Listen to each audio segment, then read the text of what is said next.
யார் மனதையும் புண்படுத்தும் நோக்கம் அல்ல, எந்த ஒரு தனிநபரையும் குறிப்பிட்டு சொல்வது அல்ல. எல்லாரும் நல்லா இருக்கீங்களா? இன்னைக்கு வீடியோ வந்து யாரு மனசையும் புண்படுத்துறது இல்ல. நான் முதல்லயே சொல்லிட்டேன், உடனே வந்து என்னை தப்பா பேசிட்டீங்க அப்படி இது நினைச்சிட்டு அன்சப்ஸ்கிரைப் பண்ணிட்டு போக வேண்டாம். பொதுவான கமெண்ட்ஸ் எடுத்து அதுல ஒரு கமெண்ட் மட்டும் காட்டுறேன், சரிங்களா? இது பண்ணா இப்ப அதாவது நிறைய பேர் கமெண்ட் பண்ணிருக்கீங்க, அதுக்கு வந்து ரிப்ளை நாங்க என்ன சொல்றோம் அப்படிங்கறது தான் விஷயமே. சரி, கமெண்ட்ஸ் என்னன்னு படிச்சிடலாமா? ஒரு சில கமெண்ட்ஸ் தான் என்கிட்ட இருக்கு, நிறைய கமெண்ட்ஸ் நான் டெலீட் பண்ணிருப்பேன். அதனால அது வந்து அது என்ன கமெண்ட் நாங்க சொல்லிடுறோம், அது உங்களுக்கு காட்ட முடியாது, கோச்சுக்கு வேண்டாம். சரி, ஃபர்ஸ்ட் கமெண்ட் பாத்துலாமா? Deepa Vijay lifestyle no respect அப்படின்னா அம்மா வந்து வா போன்னு பேசுறேன்ல, இது வந்து நோ ரெஸ்பெக்ட் அப்படிங்கிறாங்க. நான் இது இவங்களுக்கு ரிப்ளை கொடுத்துட்டேன். பையனுக்குள்ள எனக்குள்ள வா போன்னு பேசுறேன். சரி, இதுக்கு ஒரு சின்ன எக்ஸாம்பிள் சொல்றேன். இப்ப வந்து இவங்கள வா போன் பேசுறேன் அப்படிங்க, நீங்க வந்து நிறைய வீடியோஸ் பாத்துருந்தீங்கன்னா எனக்கும் அம்மாக்குள்ள ஒரு பாண்டிங் தெரியும். நான் இவன் அம்மாவையும் அப்பாவையும் எவ்வளவு கேர் பண்ணிருக்கேன்னு உங்களுக்கு புரியும். என்னோட ஃபியூச்சரையே வந்து இவங்களுக்காக கொடுத்துருக்கேங்கிறது தெரியும். நீங்க இந்த ஒரு ஜஸ்ட் ஒரு வீடியோ பார்த்தோன்னா உங்களுக்கு புரியாம இருக்கலாம். சரி, ஒரு சின்ன கொஸ்டின் கேட்க, நான் இப்ப இவங்களை வாங்க போங்கன்னு கூப்பிடுன்னு வச்சுங்க, எத்தனை பேர் வாங்க போங்கன்னு கூப்பிட்டு நல்ல மரியாதையா பேசி ஆனா அவங்களுக்கு வந்து முதியோர் குலத்துல விடுறாங்க. வித்தியாசம் உங்களுக்கு புரியும். ஒரு வார்த்தையில மரியாதை இல்லை, அது ஜஸ்ட் வார்த்தை தான். இன்னும் எத்தனை பேர் சொல்லி பொண்ணு பிள்ளைகள்லாம் உங்களுக்கு தெரியும், நம்ம சப்ஸ்கிரைபர்லயே நிறைய பேர் சொல்லுவாங்க அம்மா வந்து பேர் சொல்லி கூப்பிடுவாங்க. அதெல்லாம் ஒரு பாண்டிங் தான். சோ இது ஒன்னும் பெருசா எடுத்துக்கிறதுக்கு ஒண்ணும் இல்ல. சரி, அடுத்துக்கு போயிடலாமா? இது இந்த கமெண்ட் நான் படிக்கிறேன் அப்படின்னா உடனே அம்மாக்கே வந்து ஒரு ஸ்லைட்டா கோவம் வந்துரும். பாட்டி நீங்க சௌராஷ்டிராவா? அதேடா சௌராஷ்டிராவா? நாங்க சௌராஷ்டிராக்குள்ள போனதே இல்ல. எனக்கு ஒரு நாளைக்கு குறைஞ்சபட்சம் ஒரு கமெண்டாவது வந்துருங்க. எனக்கு முதல் விஷயம் சௌராஷ்டிரானா என்ன அப்படி எனக்கு தெரியல. ரெண்டாவது விஷயம், இது ஏன் நீங்க வந்து சௌராஷ்டிராவான்னு கேக்குறீங்கன்னு எனக்கு புரிய மாட்டேங்குது. நான் திருப்பி ரிப்ளையும் கொடுக்கறேன், ஏங்க எனக்கு நீங்க என்ன கேக்குறீங்கன்னு புரியல, நாங்க வந்து சுத்தமான கொங்கு நாடு தமிழர் தாங்க அப்படின்னு சொல்லிட்டு இருக்கோம். நான் நெட்ல சர்ச் பண்ணா என்னன்னு வருதுன்னா சௌராஷ்டிரா அப்படின்னா வந்து பிராமின் சம்பந்தப்பட்ட அந்த மாதிரி ரிலீஜன் அப்படி மாதிரி வருது.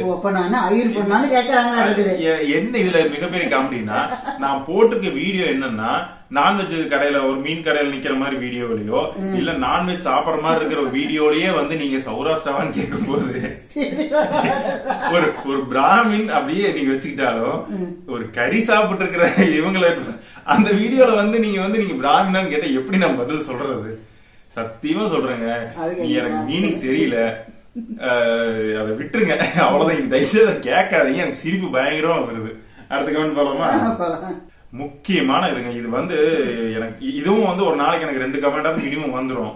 பத்மா மார்ஷல் வந்து please don't tie the short chain on the window, poor Tommy has no freedom to move. இதே மாதிரி இன்னொரு கமெண்டும் வந்திருக்குது. கனிஷா பரமசாமின்னு அவங்களும் please let him loose, don't keep him tie up all the time, poor dog. டாமிய கட்டி வச்சிருக்கோம்ல அத சொல்றாங்க. பல டைம் நான் சொல்லிட்டேன், பல டைம் சொல்லிட்டேன், இது நம்ம இருக்கிறது ஒரு ரெண்டல் ஹவுஸ், ஒரு வாடகை வீட்டுல நம்ம இருக்கோம். 8 வீடு இருக்கு. இந்த இடத்துல அவனுக்கு வந்து நான் இருக்கிறதுக்கு அலோவ் பண்ணதே ரொம்ப பெரிய விஷயம். ஏன்னா இந்த வீட்டுல வேற யார் வீட்லயுமே எந்த பெட்டுமே கிடையாது. இங்க நாங்க தான் முதல்ல நம்ம டாமிய வச்சுக்கிறதுக்கு அலோவ் பண்ணாங்க. ஏன்னா அவன் வந்து ரொம்ப ரொம்ப நல்ல கேரக்டர், ரொம்ப ஜாலியா இருக்கிறான், யாரையும் கடிச்சது இல்ல, யார் பார்த்தும் தொந்தரவு பண்ண மாட்டான் யார்கிட்டயும். சோ அதனாலதான் நம்மள அலோவ் பண்ணிருக்காங்க. இதுல நான் செயின் அவுத்துட்டுன்னு வைங்களேன், அவன் விளையாடுவான், ரொம்ப ஜாலியா விளையாடுவான், வரவன் போறவனுக்குலாம் மேல தத்தி விளையாடுவான், அது தொந்தரவு ஆயிரும், அவங்களுக்கு கஷ்டமாயிரும். அப்புறம் யாரோ ஒருத்தர் போய் கம்ப்ளைண்ட் பண்ணிட்டாங்க வைங்க, இந்த மாதிரி இந்த மாதிரி வீட்டுல நாய் இருக்குதுங்க, அது வந்து ஏறு தொத்துதுங்க, பயமா இருக்குங்க, என் பையனை கடிச்சிருங்க, என் குழந்தைய கடிச்சிருங்கன்னு சொல்லிட்டாங்கன்னா நம்ம வீட்டை காலி பண்ணி சொல்லிடுவாங்க. இப்ப எங்கேயா போக முடியும்? சோ ரீசன் அதுதான், ஒன்னும் இல்ல, நாங்க வேற வீடு தேடலாம்னு ஐடியால இருக்கோம். அப்போ இவனுக்கு ஏத்த மாதிரிதான் வீடும் பாக்கலான் இருக்கோம். போனோம்னா அவனை செயினே போட மாட்டோம். இப்ப இந்த 1 இயரா தான் செயின் போட்டிருக்கு. இதுக்கு முன்னாடி அவன் செயின் போட்டதே இல்ல, ரொம்ப ஃப்ரீயா தான் வளர்ந்தான். இன்னும் நான் சொன்னா அவன் என்னோட பெட்ரூம்ல என் கூட தான் படுத்து தூங்குவான். இதை விட நான் வேற என்னங்க சொல்றது? சரி, ஓகே. அடுத்த கமெண்டும் இதுவும் பாத்தீங்கன்னா நிறைய கமெண்ட் வரும், நிறைய கமெண்ட். ஒரே இது என்னன்னா, ரேவதியம் அண்ணா இப்ப எங்க நீங்க இருக்கீங்க, அம்மா எங்க இருக்காங்கன்னு சொல்லுங்கண்ணா. இப்பதான் ரீசன்ட் வீடியோ எல்லாம் பாத்துட்டு இருக்கிறேன் அப்படின்னாங்க. இதுக்கு என்ன மீனிங்னா, நம்ம ஷார்ட்ஸ் வீடியோல நீங்க பாத்திருப்பீங்க, ஒரே ஃப்ரேம்ல அம்மாவும் நானும் வர மாதிரி வந்திருக்கும். பல பேர் கேட்டாங்க, வீடியோ கால் பண்றீங்களா, நீங்க எங்கேயோ இருக்கீங்களான்ட்டு. அப்புறம் இன்னொருத்தர் நான் அதுக்கு ரிப்ளை கொடுத்திருந்தேன், இந்த மாதிரி இல்லைங்க நான் ஒரே இடத்துல இருக்குன்னா, அப்புறம் ஒரே இடத்துல வந்துட்டு எதுக்கு வீடியோ கால் பண்ணி பேசுறேன் அப்படின்னு. இது என்னன்னா ஒரு லேட்டஸ்ட் டெக்னாலஜி. ஃபர்ஸ்ட் நம்ம தான் ஷார்ட்ஸ்ல இந்த ஒரு மெத்தட் நான் கொண்டு வந்திருக்கோம். என்னன்னா இப்போ ஷார்ட்ஸ் அப்படின்னா என்னன்னா ஒரு சைடு வாய்ஸ் கேட்கும், ஒருத்தர் வந்து பேசுவாங்க, வாய்ஸ் கேட்கும், ஃபேஸ் தெரியாது, இந்த சைடு இருக்கவங்க மட்டும் பதில் சொல்லுவாங்க. சோ இதுதான் ஷார்ட்ஸா போட்டிருந்தாங்க. சோ முதல் டைம் என்னன்னா 2 பேரும் தெரியணுங்கிறதுக்காக நான் இந்த மாதிரி ஒரு புது டெக்னாலஜி நான் உள்ள வச்சிருக்கேன். சோ இது வந்து நிறைய பேருக்கு புரியல, அவங்களுக்கு தெரியல. வீடியோ கால் நினைச்சிட்டீங்க, வீடியோ கால் அல்ல. ஒரே ரூம்ல தான் ஒரே இடத்துலதான் அவங்க இருக்காங்க, கான்வர்சேஷன் போகுது 2 பேருக்குள்ள. அப்ப வந்து 2 பேஸும் தெரியறதுக்காக நான் வச்சிருக்கிற இது ஒரு புது டெக்னாலஜி. இதுவும் இந்த கமெண்டும் ரீசெண்டா வந்துட்டு இருக்கு. என்னன்னா சரிதா அப்படிங்கிறவங்க கேட்டிருக்காங்க, ஹாய் கோபி, என்ன தினமும் நான்வெஜ் சாப்பிட்டு கொண்டிருக்கீங்க, ஒரு வாரத்துக்கு ஒரு டைம் சாப்பிடுங்க, ஓகே அது பாவம்பா. அப்புறம் இதே மாதிரி இன்னொரு கமெண்ட் கூட வந்திருந்தது, ஐஸ்வர்யா லட்சுமி, டெய்லி நான்வெஜ் வேண்டாமா, வெஜ்ல கூட டிஃபரெண்டா பண்ணி வீடியோ போடுங்க அப்படின்னாங்க. இதுக்கு நாங்க என்ன பதில் சொல்றது? டெய்லி நான்வெஜ் எங்க வீட்டுல செய்ய மாட்டாங்க. எங்க வீட்டுல வாரத்துல 1 நாள் 2 நாள் மேக்சிமம் இருக்கும், கண்டிப்பா 2 நாள் இருக்க வாய்ப்பு இருக்கு. என்னன்னா உங்களுக்கு வீடியோ டெய்லியும் வருது அப்படின்னு நீங்க ஃபீல் பண்றதுக்கு ரீசன் என்னன்னா, நாங்க அந்த ஒரு நாள் அதாவது சண்டே எடுக்கிற நான்வெஜ் பாத்தீங்கன்னா ஒரு 2-3 வெரைட்டி செய்வோம். அந்த 2-3 வெரைட்டியும் வந்து வீடியோ ஷூட் பண்ணிடுவோம். அதை வந்து ஒவ்வொரு நாளா நாங்க வந்து அதை அப்லோட் பண்ணுவோம். அப்ப உங்களுக்கு பாக்குறதுக்கு எப்படி தெரியுதுன்னா டெய்லியுமே அவங்க நான்வெஜ் சாப்பிடுறாங்க அப்படின்னு தோணுது. நாங்க செய்யணும்னு போட மாட்டோங்க, அது 2-3 நாள் கழிச்சுதான் போடுவோம். இதுவும் நியாயமா பாத்தீங்கன்னா நான் இவ்வளவு வெரைட்டி நாங்க செஞ்சு சாப்பிட மாட்டோம். இப்போ உங்களுக்காக தான் நிறைய வெரைட்டி உங்களுக்கு கத்து கொடுக்கறதுக்காக தான் நாங்க வந்து ஒரே நாள்ல 2-3 வெரைட்டி வந்து செய்யற ஒரு சூழ்நிலைக்கு வந்திருக்கோம். அது உங்களுக்காக தான் செஞ்சும் ஒவ்வொரு நாளும் வீடியோ போட்டுட்டு இருக்கோம். அது வந்து உங்களுக்கு வந்து எப்படி தோணுதுன்னா, டெய்லி நான்வெஜ் எல்லாம் உங்க வயசு தெரியாதா, நான் ரொம்ப அவங்க கேர் பண்றவன், டெய்லி நான்வெஜ் சாப்பிட்டா அவங்க உடம்பு கேடு அதெல்லாம் தெரியாதா, அதுவும் பாத்தீங்கன்னா ரொம்ப பார்த்தா எல்லாமே செய்யறோம். கொஞ்சம் கொஞ்சமா தான் நாங்க வாங்கி செய்யறோம், ரொம்ப அது நீங்க எல்லாம் பாத்தீங்கன்னா தெரியும், ஒரு 150 கிராம் மீன் எல்லாம் வாங்கினா உங்களுக்கு தெரியும், ஒரு 100 கிராம் 150 கிராம் அவ்வளவுதான் மேக்சிமம் வாங்குறதே. சோ அளவா தான் பண்றோம். அதனால உங்களுக்கு வந்து நீங்க நினைக்கிற மாதிரி டெய்லி எங்க வீட்டுல நான்வெஜ் கிடையாது. சரி, இதெல்லாம் வந்து நான் கமெண்ட்ஸ் வந்து ஸ்கிரீன்ஷாட் எடுத்தது. ஸ்கிரீன்ஷாட் வந்து எடுக்காம டெலிட் பண்ண நிறைய கமெண்ட்ஸ் வந்து இருக்கு. அதெல்லாம் என்னன்னு உங்களுக்கு சொல்றேன். முதல் கமெண்ட் நிறைய இருக்கு, நான் டெலிட் பண்ணிடுறேன் சில. ஏன்னா அந்த கமெண்ட் எல்லாம் வந்து இப்ப இவங்க பார்த்தாங்கன்னா சிலர் கோவப்பட்டு ரிப்ளை கொடுத்து டென்ஷன் ஆவாங்க, சண்டை நடக்கும். அதனால யாருக்கும் பிரச்சனை ஆகும், டெலிட் பண்ணிடுவேன். சோ அதுல முக்கியமான கேள்விகள் என்ன அப்படின்னு பாத்தீங்கன்னா, இந்த கல்யாணத்தை பத்தி கேக்குறீங்க. மேபி என்னன்னா நீங்க புது சப்ஸ்கிரைபரா இருக்கலாம், நிறைய விஷயம் தெரியாது. சோ எல்லாருக்கும் பொதுவா ஒரே விஷயம் சொல்லிடுறேன், நான் கல்யாணம் பண்ண மாட்டேன். நீங்க திருப்பி ஏன்னு கேட்டாலும் பதில் வராது. உடனே அதை நீங்க கோச்சுக்க வேண்டாம், நான் கண்டிப்பா கல்யாணம் பண்ற ஐடியால இல்ல. அதுக்கு பல காரணங்கள் இருக்கு. உடனே வந்து நீங்க ஒரு சில கேட்க லவ் ஃபெயிலியர் கேக்குறீங்க, இல்ல என்னென்னமோ கேக்குறீங்க. அதனால அதெல்லாம் ஒண்ணு இல்லைங்க. எனக்கு அம்மா அப்பா நான் கொஞ்சம் கேர் பண்ணி பாத்துக்கணும்.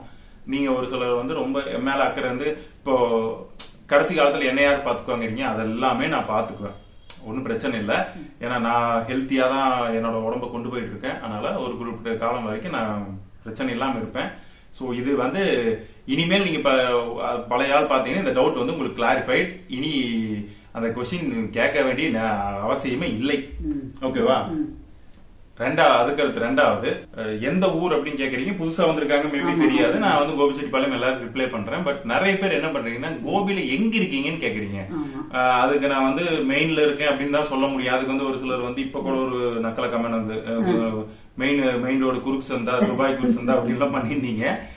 என்னன்னா ரீசன் சொல்றேன். நான் அட்ரஸ் கொடுத்தேன்னு வைங்களேன், இப்ப எங்க மேல இருக்க பாசத்துல நீங்க நேரா வந்துடலாம். இப்ப நேரா வரும்போது என்னன்னா, நாங்க ஏதாவது ஒரு வேலை இங்க இல்லாம நாங்க அடிக்கடி வெளியே ஷூட் போயிருவோம், வெளியே எங்க கிளம்பிடுவோம். அப்ப நீங்க வந்து பாக்கும்போது யாரும் இல்ல அப்படிங்கிற போது கொஞ்சம் எங்களுக்கு சங்கடமா இருக்கும். அப்படி இல்லைன்னா ஏதாவது ஒர்க், இப்ப நான் கண்டினியூஸா பாத்தீங்கன்னா வீடியோ ஷூட் பண்ணிட்டு உடனே எடிட் பண்ணிட்டு அடுத்து ஷூட் பண்ணிட்டு அடுத்து எடிட், கண்டினியூஸா ஒர்க் இருக்கும். அப்ப நீங்க வரும்போது என்ன ஆகும்னா, நிறைய பேர் இப்படியே தொடர்ந்து வரும்போது வீடியோ ஷூட்டும் பண்ண முடியாது, எடிட்டும் பண்ண முடியாது. அப்ப உங்களுக்கு கரெக்டான நேரத்துக்கு வீடியோஸ் கொடுக்க முடியாம போயிடும். சோ இது ரொம்ப முக்கியமான விஷயம். அதனாலதான் நான் யாருக்கும் அட்ரஸ் கொடுக்காம இருக்கேன். பட் அதை நிறைய பேர் புரிஞ்சுக்க மாட்டேங்கிறீங்க. இன்னும் என்ன சொல்றது, ஏதோ ஒரு ஆணவத்துல வந்தாலும் சொல்றேன் அப்படின்னு நினைச்சுக்கிறீங்க. பட் அது ரீசன் இல்ல, இதுதான் ரீசன். நம்ம எங்கேயாவது இப்ப நடுவில் நீங்க என்னை பாக்குறீங்க, இப்ப எங்கேயாவது நானமெல்லாம் வெளியே வரும்போது பாத்தீங்கன்னா தாராளமா நீங்க கூப்பிட்டு பேசலாம். நான் நிக்கிறோம், நாங்க எத்தனை நேரம் வேணும் நின்று உங்ககிட்ட பேசிட்டு தான் போவோம். அது பிரச்சனையே இல்ல உங்களுக்கு. ஆமா, எங்க வேணா பாத்தீங்கன்னா கூப்பிட்டு பேசுங்க, நாங்க பேசுறோம். கண்டிப்பா. மூணாவது, எனக்கு அடிக்கடி கோவத்தை உண்டு பண்ற கமெண்ட்ஸ். அதனால அந்த கமெண்ட்ஸ் நான் டெலீட் பண்ணிடுறேன். என்னன்னா, பனியனோடயே எப்ப பார்த்தாலும் வீடியோ பண்றியே, அதாவது இந்த டிஷர்ட்ல நானும் பனியன் போட்டு வரையே, சட்டை வாங்க காசு இல்லையா, உங்க வீட்டுல சட்டை இல்லையா அப்படின்னு எல்லாம் கேக்குறீங்க. அப்புறம் வந்து மீடியால இருக்கு டீசென்டா ட்ரெஸ் பண்ணு அப்படின்னு எல்லாம் கேட்டாங்க. எனக்கு புரியாத ஒரு சில விஷயங்கள் இருக்கு. திருப்பி நான் உங்ககிட்ட முதல்ல கொஸ்டின் கேக்குறேன். பனியன்ல வந்து உங்களுக்கு என்ன அன்டீசென்டா தெரியுது அப்படின்னு எனக்கு தெரியல. முதல் விஷயம், பனியன்ல உங்களுக்கு என்ன அன்டீசென்டா தெரியுதுன்னு தெரியல. ரெண்டாவது, இந்த பனியன் போட்டதுனால உங்களுக்கு உங்க கண் பார்வையில இது ஆபாசமா தெரியுதா அப்படிங்கறது ஆச்சரியமா இருக்கு. ஒரு ஆண் கிட்ட என்ன ஆபாசமா பாக்குறீங்கன்னு எனக்கு இன்ன வரைக்கும் எனக்கு புரியவே இல்லை.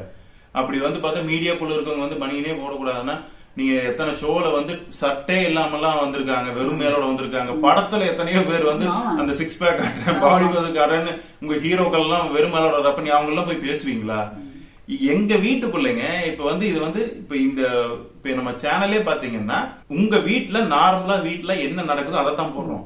எங்க வீட்டுல வந்து நான் டீசெண்டா வீட்டுல இருக்கும்போது டீசெண்டா வந்து ஷர்ட் பேண்ட் போட்டு டக் பண்ணி டை எல்லாம் கட்டி ஷூ எல்லாம் போட மாட்டேன்.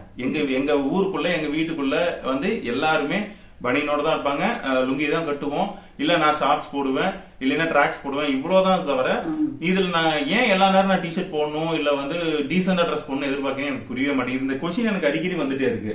கோட் ஷூட் போட்டே இருக்கணும், கோட் ஷூட்டே போட சொல்லுவீங்களா? எனக்கு புரிய மாட்டேங்குது. நம்ம ஊரே வெயில். அதுதான் சொல்றேன், உங்க வீட்டுல எப்படி, உங்க வீட்லயே அப்படித்தான் இருக்கிறாங்களாங்கிறது எனக்கு சந்தேகமா இருக்குது. எனக்கு அது சீரியஸா புரியல. சப்போஸ் யாராவது கமெண்ட்ஸ் பண்ணீங்கன்னா தயவுசெய்து சொல்லுங்க, ஒருவேளை அப்படித்தான் இருக்கணுமா? ஏன்னா எங்க வீட்டுல வந்து கொஞ்சம் ஹீட்டா இருக்கும், அதனால வந்து நான் பனியன் இருந்தாவே எனக்கு செம ஹீட்டா தெரியும். சரி, இவ்வளவுதான்.